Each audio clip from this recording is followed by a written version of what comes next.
हरे कृष्णा भक्तों, इस प्रकार आत्म तत्व के दर्शन, वर्णन और श्रवण की अलौकिकता और दुर्लभता का प्रतिपादन करके अब आत्मा नित्य ही अवध्य है। अतः किसी भी प्राणी के लिए शोक करना उचित नहीं है। यह बतलाते हुए भगवान सांख्य योग के प्रकरण का उपसंहार करते हैं। देहि नित्यं वध्योऽयं देहि सर्वस्य भारत, तस्मात् सर्वाणि भूतानि न त्वं शोचितुमर्हसि। अर्थात, हे अर्जुन, यह आत्मा सबके शरीरों में सदा ही अवध्य है। इसका कारण संपूर्ण प्राणियों के लिए तू शोक करने को योग्य नहीं है। इस वाक्य में भगवान ने यह भाव दिखलाया है कि समस्त प्राणियों के जितने भी शरीर हैं, उन समस्त शरीरों में एक ही आत्मा है। शरीरों के भेद से अज्ञान के कारण आत्मा में भेद प्रतीत होता है, वास्तव में भेद नहीं है और वह आत्मा सदा ही अवध्य है। उसका कभी किसी भी साधन से कोई भी नाश नहीं कर सकता। इस वाक्य में भगवान ने यह भी भाव दिखलाया है कि इस प्रकरण में यह बात भली भांति सिद्ध हो चुकी है कि आत्मा सदा सर्वदा अविनाशी है, उसका नाश करने में कोई भी समर्थ नहीं है। अतः तुम्हें किसी भी प्राणी के लिए शोक करना उचित नहीं है, क्योंकि जब उसका नाश किसी भी काल में किसी भी साधन से हो ही नहीं सकता, तब उसके लिए शोक करने का अवकाश ही कहाँ है। अतएव तुम्हें किसी के भी नाश की आशंका से शोक न करके युद्ध के लिए तैयार हो जाना चाहिए।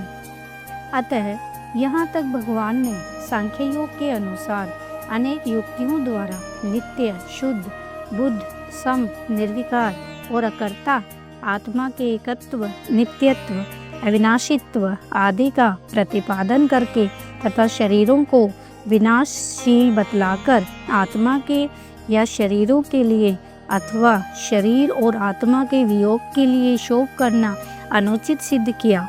साथ ही प्रसंगवश आत्मा को जन्मने मरने वाला मानने पर भी शोक करने के अनुचित्य का प्रतिपादन किया और अर्जुन को युद्ध करने के लिए आज्ञा दी। अब 7 श्लोकों द्वारा छात्र धर्म के अनुसार शोक करना अनुचित सिद्ध करते हुए अर्जुन को युद्ध के लिए उत्साहित करते हैं। स्वधर्ममपि चावेक्ष्य न विकम्पितुमर्हसि, धर्म्यादि युद्धात् श्रेयो अन्यच्छत्रिस्य न विद्यते।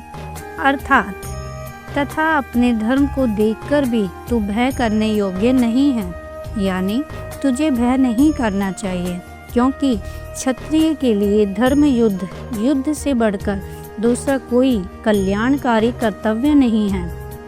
इस वाक्य में भगवान ने यह भाव दिखलाया है कि आत्मा को नित्य और शरीरों को अनित्य समझ लेने के बाद शोक करना या युद्ध आदि से भयभीत होना उचित नहीं है।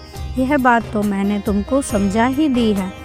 उसके अतिरिक्त यदि तुम अपने वर्ण धर्म की ओर देखो तो भी तुम्हें भयभीत नहीं होना चाहिए, क्योंकि युद्ध से विमुख न होना क्षत्रिय का स्वाभाविक धर्म है।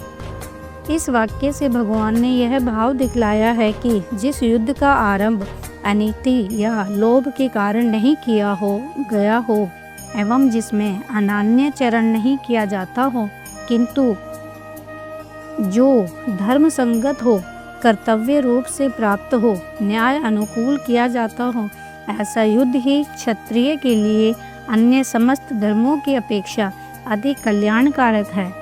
क्षत्रिय के लिए उससे बढ़कर दूसरा कोई कल्याणप्रद धर्म नहीं है, क्योंकि धर्म में युद्ध करने वाला क्षत्रिय अनायास ही इच्छा अनुसार स्वर्ग या मोक्ष को प्राप्त कर सकता है।